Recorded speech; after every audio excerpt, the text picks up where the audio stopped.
பின்தங்கியவர்களாக இந்த வழியில் நாங்கள் இளநீர் குறித்தோம், தேங்காய் ஆய்ந்து சாப்பிட்டோம். அங்கே சிவாஜிகளாய் வருகிறவர் எங்களுக்கு சாப்பாடு தர ஆரம்பித்தார். இளநீ குடிச்சு கொண்டு அந்த பத்தின பான் இல்லாட்டி வீட்டில் யாரோ சமைச்ச சாப்பாடு பார்சலை வாங்கிட்டு கணக்குன்னு ஒரு பொருளாதாரமே இல்லாமல் வசதி வாய்ப்புகள் இல்லாத காலத்தில் ஒரு தரிசனத்தோடு யுத்தம் நிறைந்த காலம், பாதுகாப்பற்ற காலம், அப்படி இருக்கிற காலத்தில் மட்டக்களப்பு அது பாசுடைய ஊழியத்தின் தலைப்பின்படி ஈஸ்ட் லங்கா இவெஞ்சலிக்கல் மினிஸ்ட்ரி வளர்ச்சியை கண்டது, பாரிய வளர்ச்சியை கண்டது. நாங்கள் எங்களுடைய கண்களுடன் அதை கண்டோம், அனுபவித்தோம். ஆனால் அந்த காலகட்டத்தில் அப்படி பாரிய வளர்ச்சிக்கு மோங்கொடுத்து இன்றைக்கு அவரோடு இருந்த அநேக பெரிய ஸ்தாபனங்களின் தலைமை போதகர்களாக இருக்கிறார்கள்.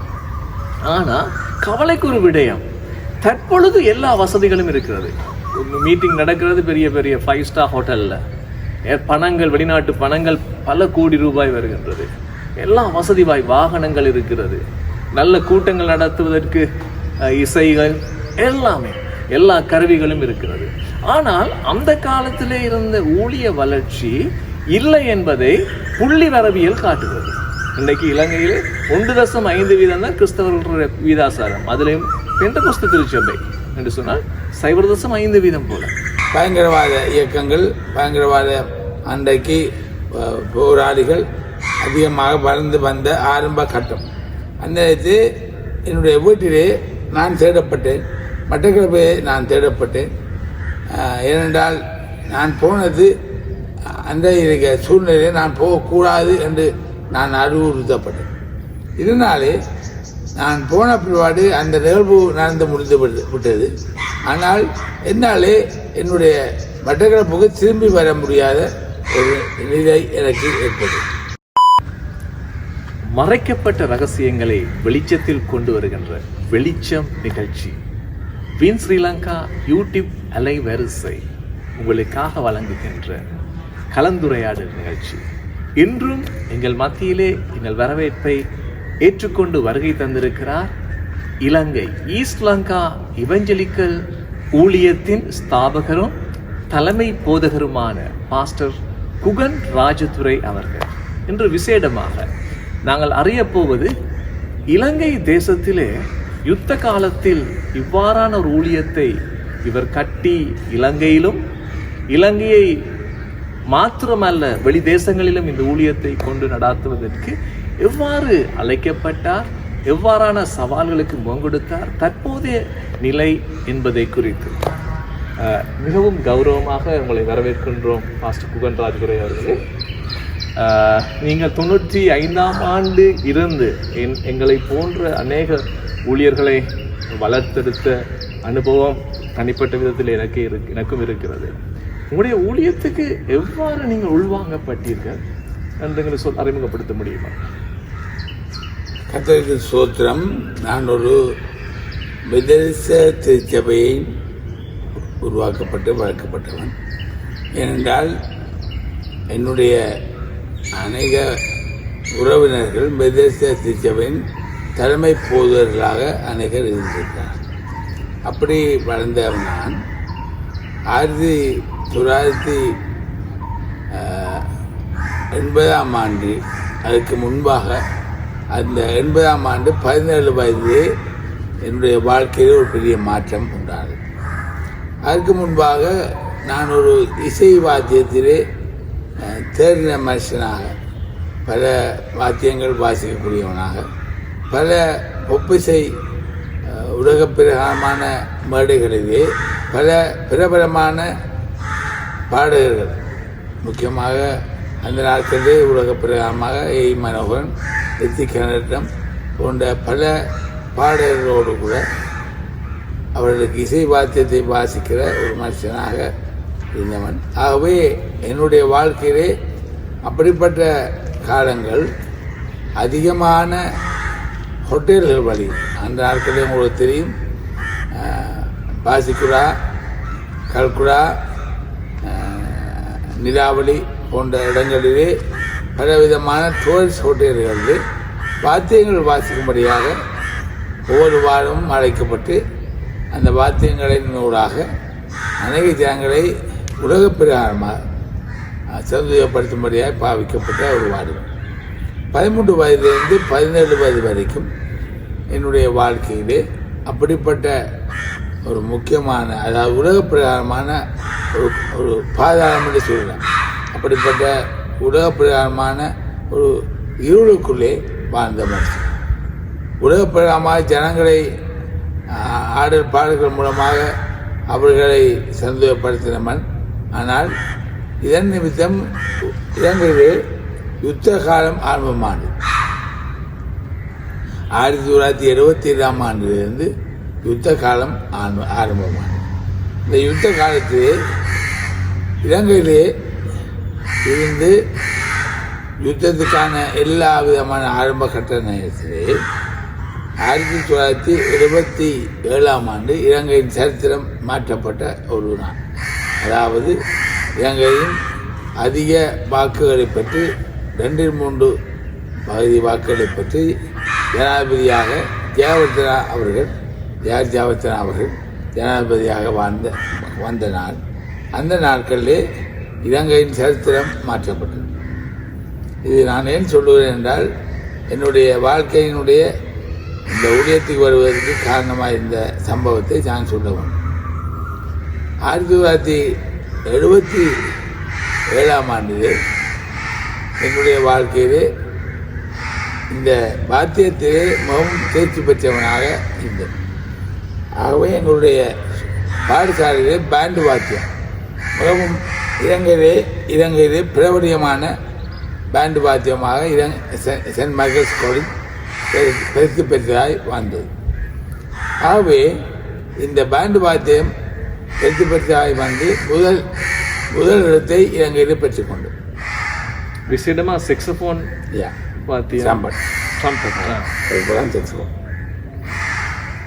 ஆகவே இந்த வாத்தியத்தை எக்காலம் என்று சொல்லலாம், அல்லது ட்ரம்பட் என்று சொல்லுவோம்.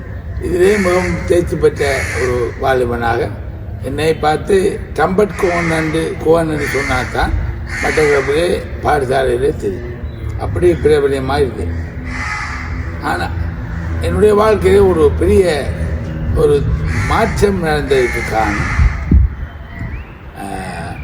1978ஆம் ஆண்டு இலங்கையின் ஜனாதிபதி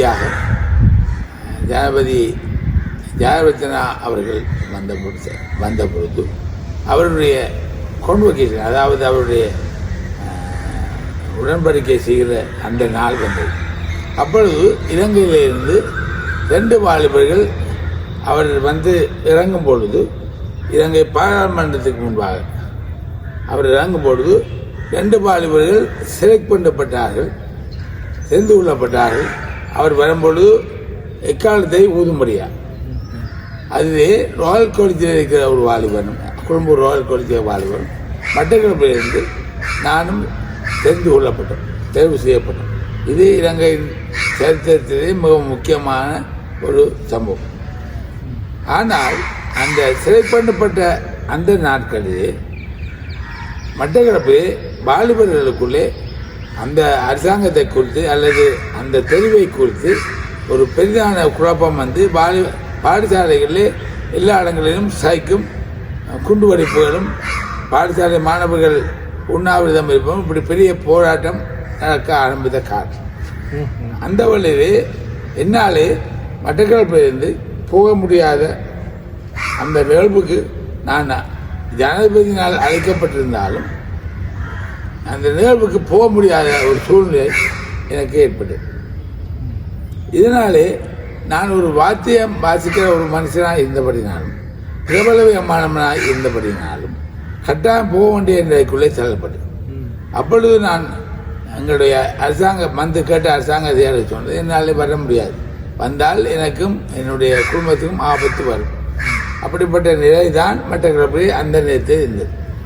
அப்பொழுது நான் போக முடியாத சூழ்நிலை இருந்தபடினாலே இலங்கை போலீசாரினாலே நான் பலவந்தமாக இலங்கை ஜனாதிபதியின் அழைப்பை அவர்கள் கனப்பண்ணபடினாலே என்னை போலீசார் கொழும்புக்கு கொண்டு போனார். இது என்னுடைய போலீசார் வந்து வீட்டிலே என்னை கொண்டு போனார்கள். அந்த அந்த நிகழ்விலே நான் கட்டாயம் கலந்து கொள்ள வேண்டும் என்பதற்காக. இந்த நிகழ்விலே நான் பொழுதானாலே அழைக்கப்பட்ட கொண்டு போகப்பட்டபடினாலே என்னுடைய குடும்பத்திலே ஒரு பெரிய ஒரு இக்கட்டான சூழ்நிலை வந்தது. ஏண்டா பயங்கரவாத இயக்கங்கள், பயங்கரவாத அன்றைக்கு போராளிகள் அதிகமாக வளர்ந்து வந்த ஆரம்ப கட்டம். அந்த நேரத்தில் என்னுடைய வீட்டிலே நான் தேடப்பட்டேன், மட்டக்களப்பிலே நான் தேடப்பட்டேன்.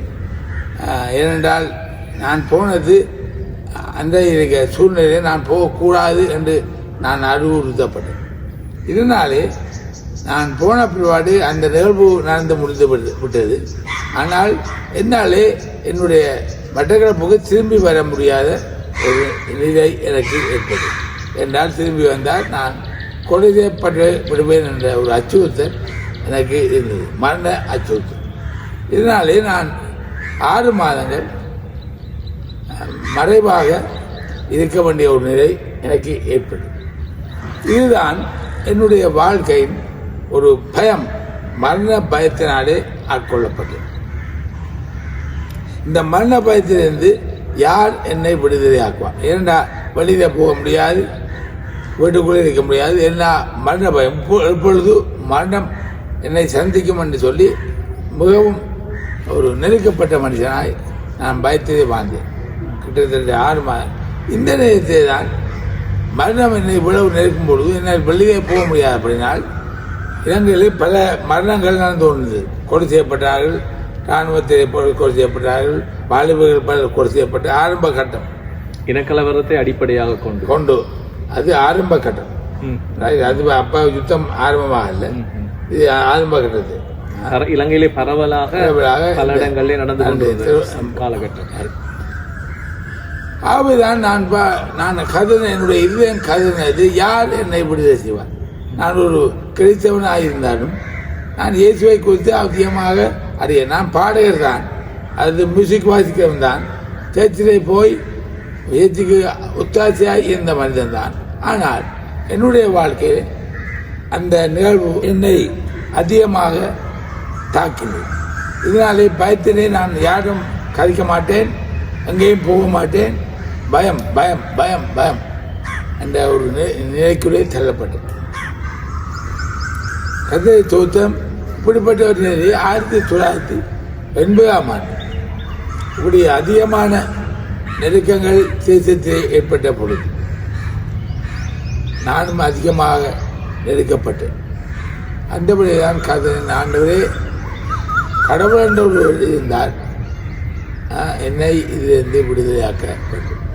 அப்படி கதறின கதறிலே அந்த நாட்களில் இந்தியாவிலே இருந்து இயேசு வருகிறார் என்ற ஊழிய ஸ்தாபனத்தின்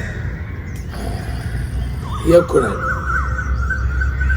ஜோன் ரவீந்திரநாத் அவர்கள், இந்தியாவிலிருந்து திருநெல்வேலி மாவட்டத்திலிருந்து ஜோன் ரவீந்திரநாத் அவர்கள் மட்டக்களப்புக்கு வந்திருந்தார். அவர் ஒரு பெரிய தீர்க்கதரிசி. அவர்தான் இலங்கையிலே மட்டக்களப்பில் நடந்த சூறாவளியை பற்றி, சூறாவளி வருவதற்கு முன்பாகவே மட்டக்களப்பில் வந்து தீர்க்கதரிசனம் வைத்து சூறாவளி வரும்பொழுது இந்த பாடசாலைகளில் இருக்கிற கூரைகள் எல்லாம் இருக்காது, எங்களுடைய வெப்பஸ்டேரியம் என்று சொல்லப்பட்ட மைதானத்தில் இருக்கிற கூரைகள் எல்லாம் இருக்காது, உடைந்து போகும் என்று சொல்லி மக்கள் அங்குமிங்குமாக அலைந்து சேர்ந்து சாப்பாடுக்கு இந்த வேதனையான ஒரு சூழ்நிலை வரும் என்று தீர்க்கதரிசனம் புதைத்திருந்தார். ஆகவே 80ஆம் ஆண்டுகள் 78ஆம் ஆண்டு தான் இந்த சூறாவளி வந்தது. ஆனால் அவர் வந்து சொன்ன பிறகுதான் சூறாவளி வந்தது. ஆகவே ஜனங்கள் அவரை குறித்த ஒரு கருத்தையும் மேன்மையும் பெற்றிருந்தார். நல்ல அவர் ஒரு தீர்க்கதரிசி. 80ஆம் ஆண்டு அவர் திரும்பவும் மட்டக்களப்பு வந்த பொழுது அந்த கூட்டத்தில் தற்செயலாக நானும் போகக்கூடிய அது ஒரு பெரிய கதை ஏன் போனேன் என்று. ஆனால் கற்றுக்கு சொல்ல அந்த கூட்டத்திலே போனேன். கடைசி நாள் கூட்டத்திலே கலந்து கொண்டேன். அவர் கூட்டம் 3 நாட்கள் நடந்தது. கடைசி நாள் கூட்டத்தை கோட்டமனை சேர்ச்சவரை அந்த கூட்டம் வெளியரங்கமான கூட்டம் நடந்தது.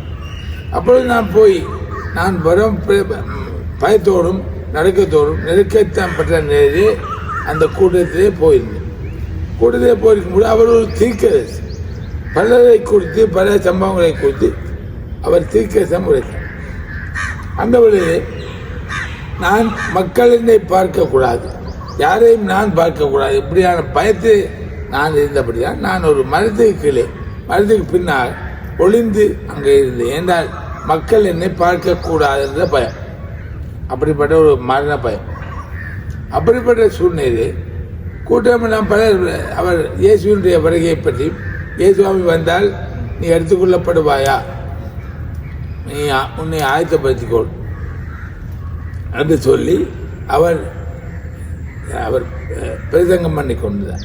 அது எனக்கு மிகவும் பயத்தை உண்டாக்கியது. இன்றைக்கு இயேசு வந்தால் நான் போவேனா என்ற ஒரு பயத்தை அந்த பிரசங்கம் என்னை உண்டாக்கி. அந்த வழியிலே பலர் தீர்க்க சத்தத்தை கேட்டு பலருக்கு தீர்க்கம் உடைக்கப்பட்டது. அப்பொழுது ஒரு தீர்க்கம் உடைக்கப்பட்டது. இங்கே ஒரு வாலிபன் மரண பயத்தோடு நிற்கிறான். இவன் வெளியே போக முடியாத பயம், வீட்டை விட்டு வெளியே போக முடியாத பயம். இப்படியான ஒரு வாலிபன் மரண பயத்தினாலே பிடிக்கப்பட்டு அவன் இங்கே வந்திருக்கான். அப்படிப்பட்டவன் முன்னுக்கு வரும். நான் அதை பற்றி யோசிக்கிறேன். நான் யோசித்தேன் வேறு யாராவது இருப்பார்கள். ஆனால் நான் மரண பயத்தோடு இருக்கிறேன். ஆனால் பலர் அவரிடத்தை ஜபிக்க போனார்கள், நான் போகவில்லை. கடைசியாக எல்லாரும் ஜபிக்க போய் இப்போ கூட்டம் முடிந்து விட்டது. அவர் தம்பி அழ ஆரம்பித்தார் மேடையில். அவர் அப்படித்தான் அவர் ஜெபம் பண்ணுவார், அழுதான் ஜெபம் பண்ணுவார். அவர் தம்பி மேடையில் வந்து ஜபித்தவர் தான் போய்விட்டார்.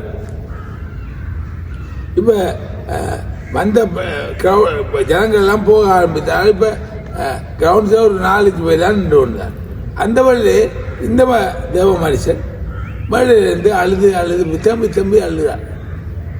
அழுது வாலிபனை உன்னை நான் அழைக்கிறேன், நீ மரண பயத்தோடு இருக்கிறாய், உனக்காகவே நான் இந்த மட்டக்களப்பு வந்திருக்கேன், இந்த ஒரு கூட்டம் முடிந்துவிடும், ஆனால் உனக்காக வந்திருக்கேன், தயவு வா என்று சொல்லி கடவுள் அழைக்கிறது போல அவர் அழுது அழைத்தார்.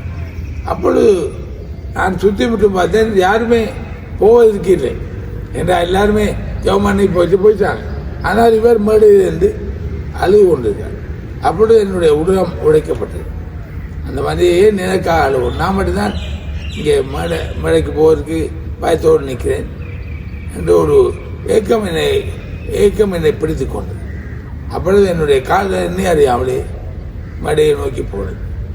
அதுதான் அந்த மேடைக்கு போய் அவள் என்னுடைய வாழ்க்கையிலே நான் சந்தித்த பயம், நான் போன பாதை எல்லாவற்றையும் ஒன்றிலிருந்து முழுவதுமாக அவர் ஒரு தீர்க்கதரிசியானபடியாக அவர் சொல்ல ஆரம்பித்தார். அப்பொழுது என்னுடைய வாழ்க்கையில் நான் இயேசு உண்மையான தெய்வம், அவர் என்னுடைய வாழ்க்கையின் உள்ளத்தை மாற்ற முடியும். அவர் சொன்னார், நான் உனக்காகவே நாங்கள் மட்டக்களப்பு வந்தேன், நான் உன்னை தெரிந்து கொண்டேன், உனக்கூடாக தேசத்தில் நடக்கிற யுத்த காலங்களில் அநேக வாலிபர்களை சந்திக்கும்படியாக இந்த மட்டக்களப்பு வந்திருக்கு. நீ என்னுடைய கருத்தை ஒப்புக் கொடுப்பானால் உன்னை கொண்டு பெரிய காரியங்களை செய்ய வேண்டும். அன்றைக்கு நான் அந்த அன்புள்ள இயேசுவை என்னுடைய சொந்த செயலாய் ஏற்றுக்கொண்டேன். அப்பொழுது நான் என்னை கமிட் பண்ணேன், இயேசுவே நீர்தான் என்னுடைய தெய்வம், நீர் என்னுடைய உள்ளத்தில் இருந்த பெரிய கேள்வி என்னவென்றால், யார் என்னை விடுதலை செய்வார்? இந்த மரண பயத்திலிருந்து பவுல் இன்றைக்கு எனக்கு தெரிந்த படி பவுல் அவன் ரோமரே அழுகிறான். இந்த மரண பயத்திலிருந்து யார் என்னை, மரண சரீரத்திலிருந்து யார் என்னை விடுதலை செய்வார்? அப்படி அன்றைக்கு அவன் பவுல் அழுது போல நானும் 1980ஆம் ஆண்டு ஏப்ரல் மாதம் 15ஆம் தேதி நான் அழுத பொழுது அந்த சத்தம் பரலோகத்தின் தேவனிடத்தை போய் எட்டினது. அந்த சத்தத்தை கேட்டு அந்த தெய்வம் இந்த மனுஷனை இந்த மட்டக்களப்புக்கு அனுப்பி என்னை சந்தித்து என்னை மாற்றினான். அன்றிலிருந்து நான் ஒரு புதிய மனிதனால் மாற்றப்பட்டேன். இதுதான் என்னுடைய ரட்சிப்பின் அனுபவம். இதை பார்த்து கொண்டிருக்கிறவர்கள் கிறிஸ்தவர்களாக இருக்கலாம் அல்லது கிறிஸ்துவை அறியாத நண்பர்களாக இருக்கலாம். விசேடமாக நீங்கள் புரிந்து கொண்டிருப்பீர்கள், மட்டக்களப்பிலே 80ஆம் ஆண்டு பாஸ்டர் குகனை தெரிவு செய்வதற்காக அவரை ஆண்டவர் அன்பு செய்கிறேன் என்பதை உறுதி செய்வதற்காகவே ஒரு கூட்டத்தை ஆயத்தப்படுத்தி இருக்கிறார். விசேடமாக இதை பார்க்கிற நண்பர்களே, உங்களை குறித்து கூட ஆண்டவருக்கு திட்டம் இருக்கலாம். ஏனென்றால் பாஸ்டர் ஞாபகப்படுத்தின வேத வாக்கியம் ரோமர் 7ஆம் அதிகாரத்திலே இருக்கிறது. 24ஆம் வசனத்திலே அவர் சொல்ல, நான் நிர்பந்தமான மனுஷன், நான் நன்மை செய்ய அறிந்திருக்கிறேன், நன்மை செய்வதோ என்னிடத்திலே இல்லை. நான் நன்மை செய்ய ஆசைப்படுகிறேன், ஆசைப்படுகிறதே அல்ல, நான் வெறுக்கிறதே செய்கிறேன். இந்த பாவ சரீரத்திலே, இந்த சுபாவத்திலே என்னை மீட்டுக்கொள்வது யாரு? இயேசுவே என்று சொல்றார். அதைத்தான் பாஸ்டர்கள் ஞாபகப்படுத்துறார். நாங்கள் விசேடமாக உங்களுடைய வாழ்க்கையிலே இதை நீங்கள் கேட்டிருக்கிறீர்கள், நாங்கள் அனுபவித்திருக்கிறோம்.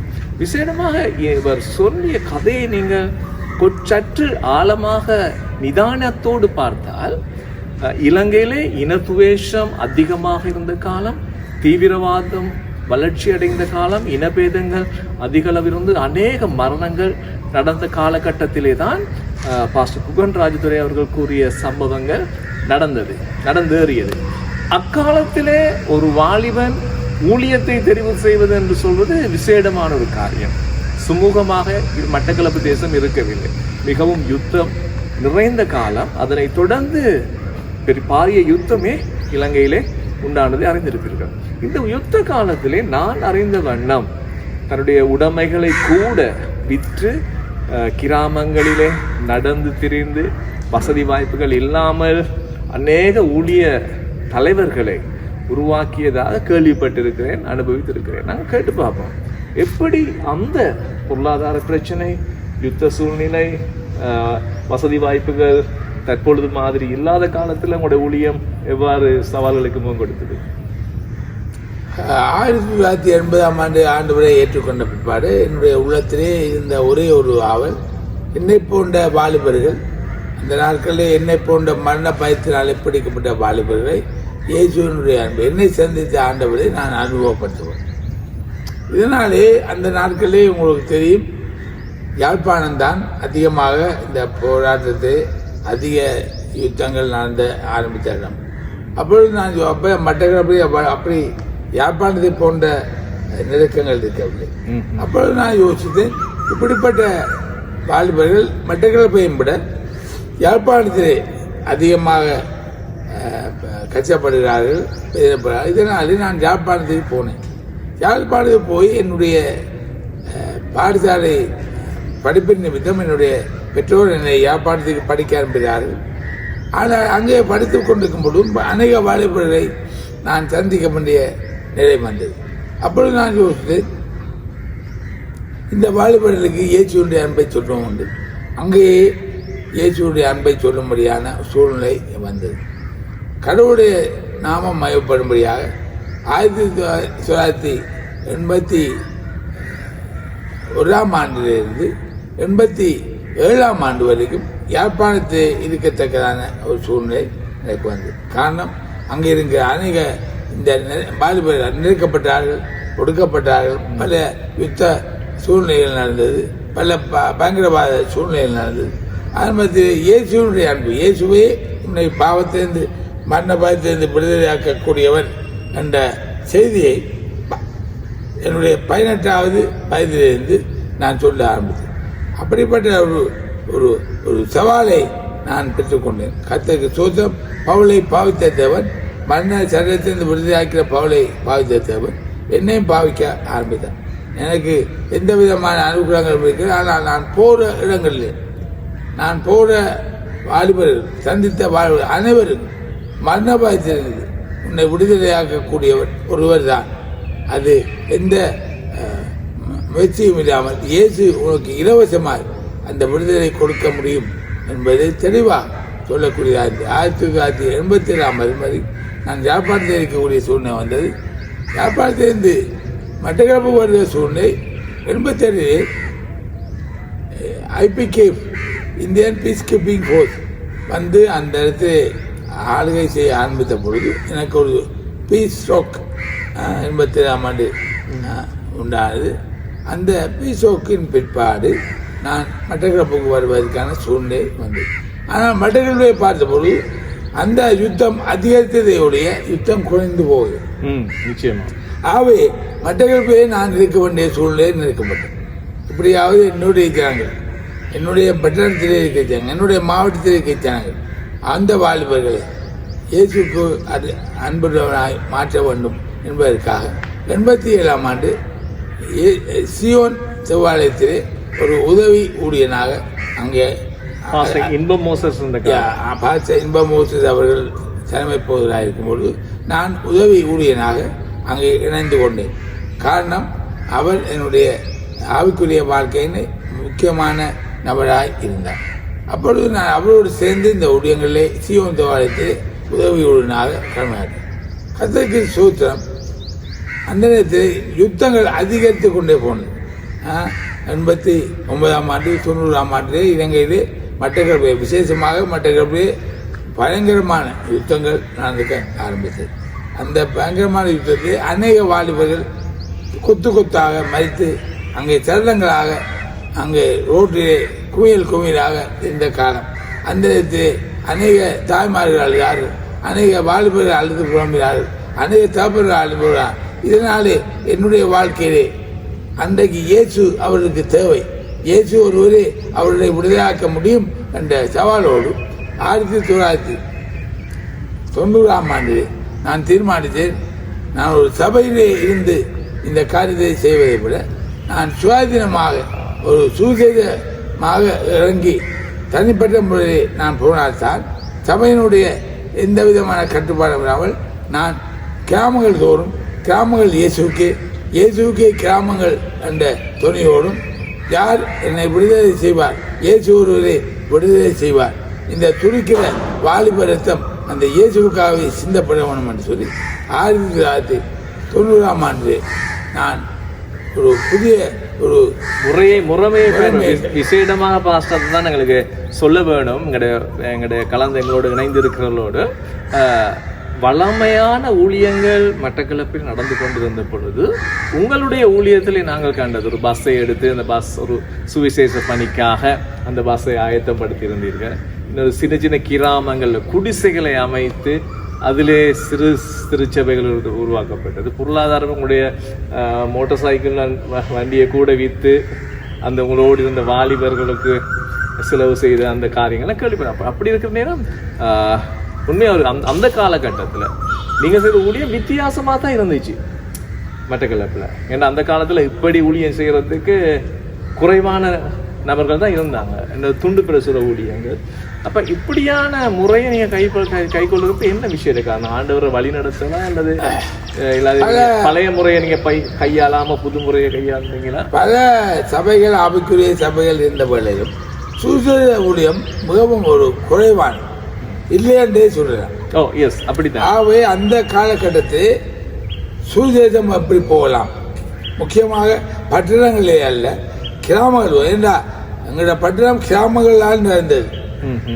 அந்த நேரத்தில் யுத்தங்கள், அநேக வாலிப பிள்ளைகள் தாய்மார்கள் கதறி அழுது என்னுடைய யாரங்களை விடுதலையாக காண்டு கதறி அழுதபோது சுவிசேஷ நற்செய்தி ஒன்றுதான் இவர்களுக்கு நல்ல செய்தியை கொடுக்க முடியும்.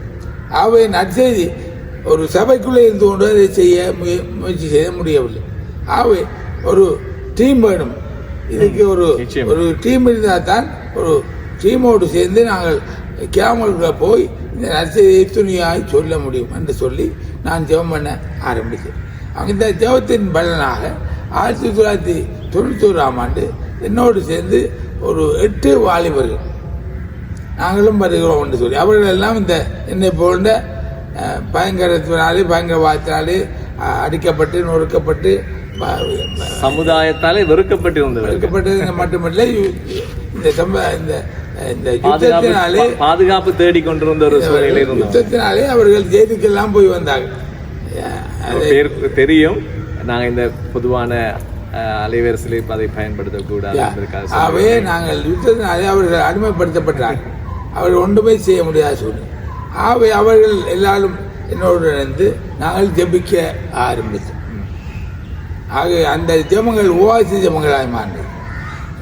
7 நாள் உபவாசம், 21 நாள் உபவாசம், 40 நாள் உபவாசம். ஏனென்றால் இந்த சுவிசேஷத்தை சொல்லுவதற்கு பவுல் எப்படி அவன் சில காரியங்கள் எடுத்தானோ, பேதுரு எப்படி வேதத்தை சில காரியங்கள் எடுத்தாலும் அந்த ஜெபம் மட்டும்தான் இந்த காரியத்தை செய்ய முடியும், இயேசுவை விசுவாசிக்க முடியும் என்ற நோக்கத்தோடு நாங்கள் 8 பேர் சேர்ந்து ஜெபிக்க ஆரம்பித்தோம். அந்த காலத்துல தானே பாஸ்டர் சம காலத்துல ஜெபம் வேறையான நடக்கும், நற்செய்தி ஊழியம் அதே சமயத்துல இன்னொரு இடத்துல நடந்து நாங்கள் எல்லா இடங்களும் உபவாச ஜெபங்களை ஆரம்பித்தோம்.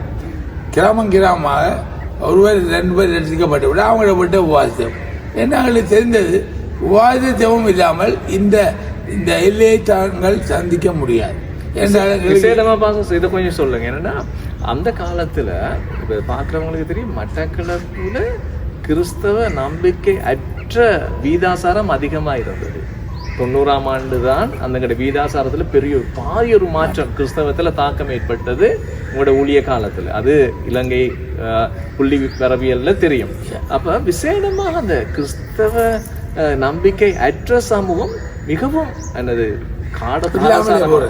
காரசாரமாக எதிர்ப்பு தெரிவிச்சாங்க. கோயில்களா இருக்கலாம், மற்றது ஏனைய நம்பிக்கையாளர்கள் சரியான எதிர்ப்பு கிறிஸ்தவத்துக்கு. வேதக்காரன் சொல்லி இப்ப இருக்கிற சவால் மாதிரி இல்லை, வேதக்காரன் வெளியில வர இயலாது, பைபிள் கொண்டு போயிடாது, ஏளனம் செய்யற ஒரு காலம். அந்த காலத்துல நீங்க போகும்போது விசேடமான சம்பவம் இருக்குதா? நாங்கள் வாலிபர்களாக இருந்தபடியால் இந்த போதை மரங்களை எதிர்க்க நேரடியாக இருக்க பயந்தார். ஏனென்றால் எங்களுடைய எதிர்ப்பு கிறிஸ்தவத்துக்குள்ளே இருக்குது. கிறிஸ்தவத்துக்கு தான் முதல் எதிர்ப்பு, வீட்டாலே உனக்கு சந்தராது அன்னது போல எந்தெந்த சபையில் கிறிஸ்தவ சபையில் இருந்தோ அவர்கள் வாலிபர் இவங்கெல்லாம் பபிள்ஸ், அதாவது முட்டை குமிழிகள், இது உழைஞ்சு போவோம் என்று சொல்லி எங்களை அதரியப்படுத்தினார். அதை மத்தியில் நாங்கள் எங்களுக்கு இருந்த எந்த விதமான பொருளாதார நம்பிக்கையும் எங்களுக்கு இருக்கல, இயேசு ஒரே நம்பிக்கை. அப்ப என்ன செய்தார்கள், இந்த விசுவாசிகள் சாப்பாட்டு பாசர்கள் எங்களுக்கு தந்து உதவினார், ஆகாரம் தந்து உதவினார், அவர்கள் இருக்கிறதுக்கு வீடு தந்து உதவினார், இருக்கிறதுக்கு ரூம் தந்து உதவினார். இப்படிப்பட்ட உதவிகளை செய்து எங்களை சில விசுவாசிகள் எங்களை ஊக்குவித்த பொழுது, ஆனால் பணம் எங்களுக்கு இருக்கவில்லை. எங்களுக்கு பொருளாதாரத்தில் பெரிய ஒரு சவால் இருந்தது. ஆனாலும் எங்களுக்குள்ளே ஒரு காரியம் இருந்தது, இயேசுவை சொல்ல வேண்டும். இயேசுடைய நற்செய்தி தான் இந்த தேசத்துக்கு ஒரு விடுதலை கொண்டு வர முடியும். இதை நாங்கள் இன்றைக்கு அனுபவிக்கிறோம். ஏனென்றால் அன்றைக்கு சொன்னதை நாங்கள் சொல்லி ஜெபித்த பொழுது கர்த்தர் இன்றைக்கு 30-40 வருஷத்துக்கு பிறகு அந்த காரியத்தை கண்ணுடாய் காண கிருபை செய்திருக்கிறார். 1980ஆம் ஆண்டிலிருந்து என்னுடைய வாழ்க்கையில் நடந்த சம்பவம் தான் அவ்வளவு. 1990ஆம் ஆண்டு அந்த சுவிசேஷ பணியை எங்களுடைய தரிசனத்தை வைத்து கிழக்கிழங்கை சுவிசேஷ பணி, இந்த பணி ஆரம்பமானது 1991ஆம் ஆண்டு ஜூன் மாதம் 16ஆம் தேதி முதலாவது எங்களுடைய ஜெபம் ஆரம்பமானது. செபஸ்டியான் வீதியில் இருக்கிற ஒரு வீட்டிலே, எப்படி ஒரு ஆற்றங்கரை ஓரத்திலே பவுலுடைய காலத்திலே ஜபிக்கிற ஜனங்கள் இருந்து ஜபித்து கொண்டிருக்கும் பொழுது பவுல் போய் அவளோடு நினைந்து ஜபிக்கிறார். அதே வண்ணமாக செபஸ்டியார் வீதி ஆற்றங்கரை ஓரத்திலே இருந்த ஒரு வீடு, அந்த வீட்டிலே நாங்கள் ஜபிக்க ஆரம்பித்தோம். அங்கே 40 நாட்கள் முதலாவது ஜபித்தோம், உபவாசம் பண்ணி ஜபித்தோம். 8 வாழுது. அந்த ஜபம் 8 40 ஆனது, 40 100 ஆனது, 100 200 ஆனது. இன்றைக்கு கிட்டத்தட்ட எங்களுடைய மாநகரத்திலே மாநகரத்திலே நாங்கள் சொல்ல முடியும் கிட்டத்தட்ட 3000 மட்டக்களப்பு மாவட்டம் அல்ல, இந்த நகரத்திலே மாத்திரம் கிட்டத்தட்ட 3000க்கும் மேற்பட்ட விசுவாசிகளை ஆண்டவர் பக்கமாக சேர்க்கிறதுக்காக கர்த்தர் கிருபை செய்கிறார். இது ஒரு பெரிய வளர்ச்சி. கர்த்தருடைய பெரியான கிருபையினாலே 1990ஆம் ஆண்டு ஆரம்பிக்கப்பட்ட இந்த பணியானது முதலாவது நாங்கள் ஆண்டவரை கேட்ட, ஆண்டவரை ஜபிப்பதற்கு எங்களுக்கு என்ன ஜபித்தார் பக்கத்து வீட்டுக்காரெல்லாம் சத்தம் போடுறான், பாட்டினால் பக்கத்து வீட்டுகளை இருக்கிறவர்கள் அது துன்பமாய் முடியுது.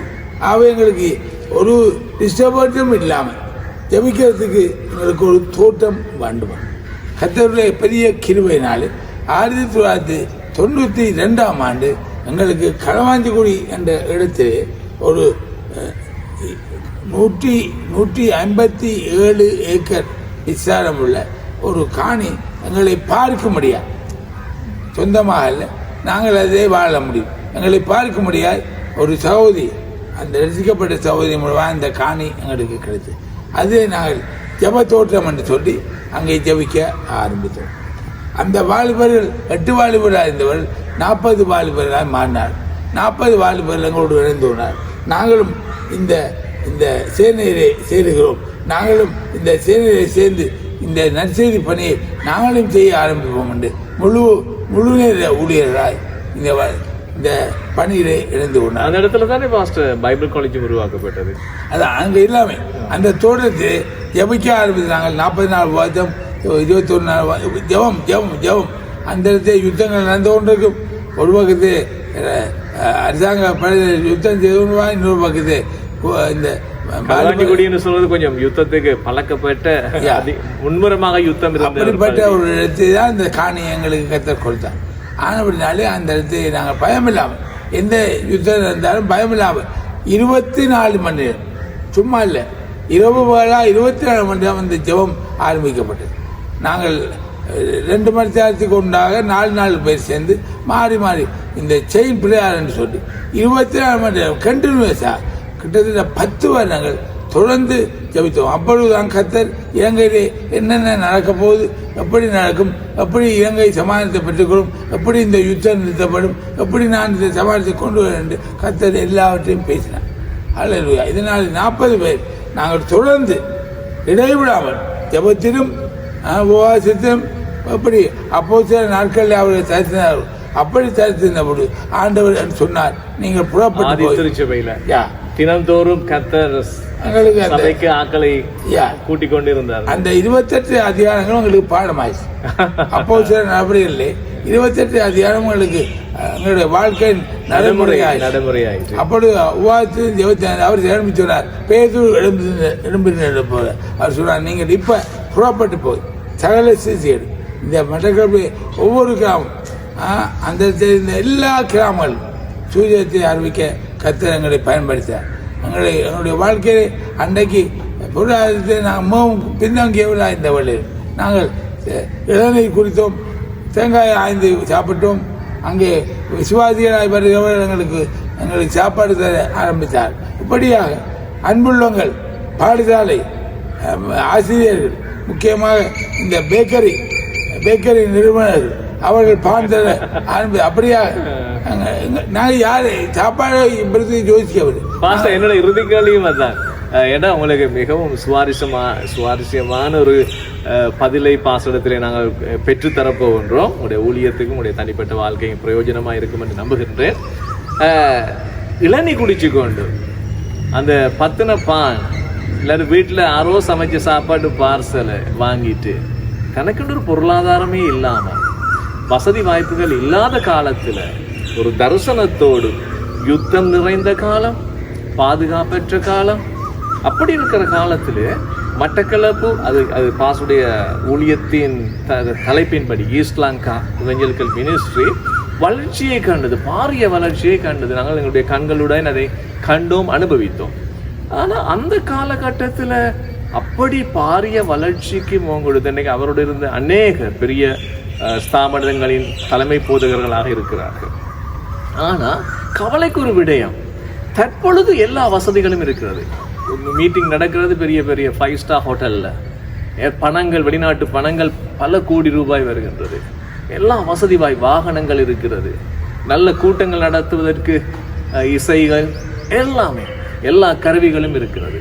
ஆனால் அந்த காலத்திலே இருந்த ஊழிய வளர்ச்சி இல்லை என்பதை புள்ளி வரவியல் காட்டுகிறது. இன்றைக்கு இலங்கையிலே 1.5% தான் கிறிஸ்தவர்களுடைய வீதாசாரம். அதிலையும் பெந்தகோஸ்து திருச்சபை என்று சொன்னால் 0.5% போல இன்சிஎஸ்எல் இருக்கக்கூடிய புள்ளி வரவியல் எல்லாம் நாங்கள் பார்க்குறோன்னா அப்படி தான் இருக்கிறது. இப்போ நீங்கள் பாஸ்டர், நீங்கள் இதை குறித்து என்ன வேதனைப்படுறீங்களா? என்ன உங்களோட கருத்து? ஏன்னா அந்த காலத்தில் நீங்கள் இவ்வளோ அர்ப்பணிப்போட ஊழியம் செய்கிற காலத்தில் இவ்வளவு வெற்றியை கண்டீங்க. இப்பொழுது இவ்வளோ மாடர்ன் கிறிஸ்டியன்ஸில் இப்படி ஒரு பிரச்சனை, பாரிய கள்ள உபதேசங்கள், பிழையான உபதேசங்கள், சபைகளில் பாகுபாடுகள் அதிகமாக இருக்கிறது, தலைமைத்துவம் இல்லாமல் இருக்கிற காரணம் என்னன்னு நீங்கள் விளங்குறீங்க உங்களோட அனுபவத்தில்? இதை நான் ஏற்றுக்கொள்ள மாட்டேன். உங்களுக்கு நாங்கள் புள்ளி வர அதிர்ச்சியை தரலாம். இதை நீங்கள் மேற்படையாக காண்ற ஒரு சர்ச்சை இன்ஃபர்மேஷன். ஆனால் கடவுள் ஒரு நாளும் குறைந்து போகிறவர். ஆண்டவருடைய கை குறைய போவதில்லை, கர்த்தருடைய கை செவிகள் மந்தமாகும் இல்லை. அவர் ஒவ்வொரு நாளும் பெரிது உண்டாரு. என்னன்னு சொல்லுவேன் என்றால், நான் சொல்ல காரணம் சர்வதேச ரீதியில இங்கிலாந்து என்று சொன்னா உலகத்துக்கு மிஷனரிகளை அனுப்பிய நாடு. இன்னைக்கு பல திருச்சபைகள் பணத்துக்கு விற்கப்படுது. நாங்கள் பார்க்கிற அமெரிக்கா போன்ற நாடுகள்ல வீதாசாரம் ஏத்திஸ் கடவுள் நம்பிக்கை அற்றவர்கள் வீதாசாரம் கூடி இருக்குது. இது உலகத்துல இருக்கிற ஜனங்க காண்றாங்க, அநேர் பின்வாங்கி இருக்கிறாங்க. அப்ப இப்ப இருக்கு வேதம் சொல்லுகிறதை நாம் விசுவாசிக்கிறோம். கடைசி காலத்தில் அன்பு தரணும். அது இந்த முதலாவது எபேசு சபைக்கு ஆண்டவர் சொன்ன காரியம், உன்னுடைய அன்பிலே குறைவு இருக்கு.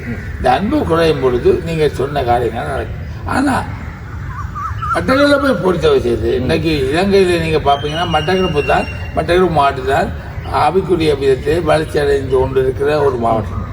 ஏன் நான் சொல்கிறேன்னா, கிராமங்களிலே அன்றைக்கு நான் இந்த 80ஆம் ஆண்டு ரசிக்கப்படும் பொழுது இலங்கை பெந்தெக்கோஸ்து சபை, அசெம்பிளி ஆஃப் காட், இந்த 2 சபைகள் தான் ஆவிக்குரிய சபை என்று சொல்லப்பட்டது.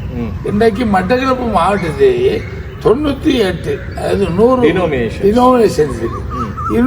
மட்டக்களப்பு மாவட்டத்திலே 250 ஆவிக்குரிய ஊழியர்கள் இருக்கிறார்.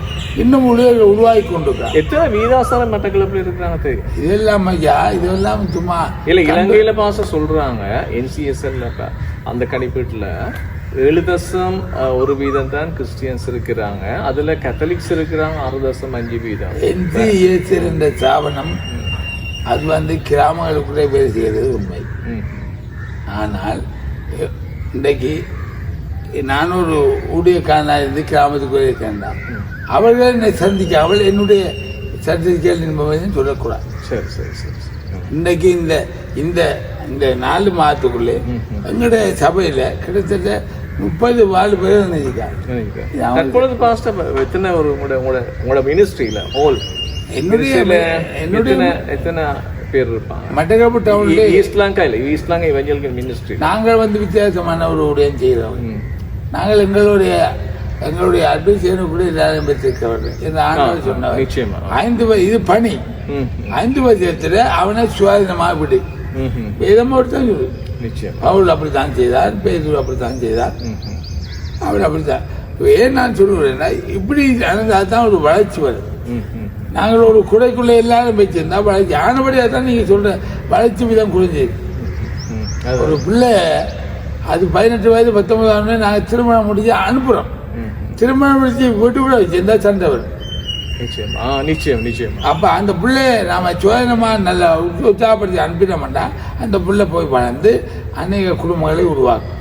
இதுதான் அப்போ சில நாட்களில் நடந்தது. முன்மாதிரியான ஊழியர் அவைகள் பழகி இறுதியாக பாஸ்டர் நீங்க எங்கட அந்த ஊழியர்காரர் பார்த்துட்டு பார்ப்பாங்க, கிறிஸ்தவர்கள் பார்ப்பாங்க, கிறிஸ்தவ நம்பிக்கையற்றவர்கள் பார்ப்பாங்க. இவங்களுக்கு நீங்க சொல்ற ஆலோசனை என்ன? இலங்கை இருக்கிற நிலையில இலங்கையர்களுக்கு நீங்க கொடுக்குற தமிழ் மொழி பயன்படுத்துறவர்களுக்கு கொடுக்குற ஆலோசனை என்ன ஊழியத்தை குறித்து? ஊழியக்காரனாக ஜெபியுங்கள். ரெண்டாவது விசுவாசிங்கள். காணப்படாதை நம்பப்படாது நம்புவது விசுவாசி. தேசத்தில் ஒரு மாற்றம் நடக்கும் என்று நீங்கள் விசுவாசித்தால் தான் தேசம் மாறும். நீங்கள் தேசத்தில் இந்த மாற்றம் நடக்கும் என்று நீங்கள் அறிக்கை செய்தால் தேசம் மாறும். இப்போ பிரதமர் சொன்னது போல அவர் ஒரு சர்டிஃபிகேட் இன்ஃபர்மேஷன் சொல்லுகிறார், கேள்விப்பட்டது தான் சொல்லுகிறார். நிச்சயமா அவர் ஒரு நாள் போய் இருந்து ஒவ்வொரு கிராமமாக போய் எத்தனை பேர் ரசிக்கப்படுறாங்க அவர் இன்னும் எடுக்கலை. நிச்சயமா ரைட். இன்றைக்கு நாங்கள் ஃபீல்டில் இருக்கோம், நாங்கள் கிராமத்தில் இருக்கிறோம். ரைட். இன்றைக்கு நான் மட்டக்களப்பிலே டவுனில் இருக்கிற ஒரு கிராமத்தில் இருக்கிறேன். எனக்கு தெரியும் இந்த பட்டணத்தை இந்த முக்கியமாக திருப்பெருந்துறை என்ற கிராமத்திலே எப்படிப்பட்ட ஆவிக்குரிய வளர்ச்சி நான் சொல்ல தேவையில்லை. நீங்கள் போய் கிராமத்துக்குள்ளே போனீங்கன்னா தெரியும். என்ன நாங்கள் கண்டு விசுவாசிக்கிறவர்கள இல்லை, காணாமல் விசுவாசிக்கணும். அப்போ முதலாவது நீங்கள் ஜெபிக்கணும், ரெண்டாவது விசுவாசி. தேசத்திலே பெரிய மாற்றம் நடக்கும். 33,400க்கும் மேற்பட்ட கிராமங்கள் தேசத்தில் இருக்குது. அத்தனை தேசத்திலும் 33,400 சபைகள் உண்டாகும் என்று நீங்கள் விசுவாசிக்கணும். 33,000 ஊழியக்காரர்கள் உருவாகுவார்கள் என்று நீங்கள் விசுவாசிக்கும். 33,000 மிஷனரிகளை நாங்கள் அனுப்ப முடியும் என்று நீங்கள் விசுவாசித்தார். பெரிய மாற்றங்கள் தேசத்தில் இதில் எந்த மாற்றமும் இல்லை. இதை கர்த்தர் செய்வார், கர்த்தர் சொன்னவர் செய்து முடிப்பார். நிச்சயமா உலகம் முழுவதும் நற்செய்தி அறிவிக்கப்படும், அப்பொழுது முடிவு வரும் என்று பரிசுத்த வேதம் சொல்லுகிறது. பாஸ்டர் குகன் ராஜதுரை அவர்கள் இவ்வளவு நேரமும் எங்களுக்கு அவருடைய அனுபவத்தையும் அவருடைய முன்கொடுத்த சவால்களை குறித்து பேசியிருந்தார். நிச்சயமாக அவருடைய ஒரு பொதுவான நம்பிக்கை தான் ஸ்ரீலங்காவில் இருந்து இலங்கைக்கு ஒரு பாரிய எழுப்புதல் வரும் என்ற நம்பிக்கை ஆரம்பத்தில் இருந்து அவருடைய நம்பிக்கை வார்த்தையிலே சொல்றார். வாக்குத்தத்தம் சொல்றது எசேக்கியேல் 43:2 கிழக்கிலிருந்து மகிமை தேசத்தை மூடும். இது மாற்றவில்லை.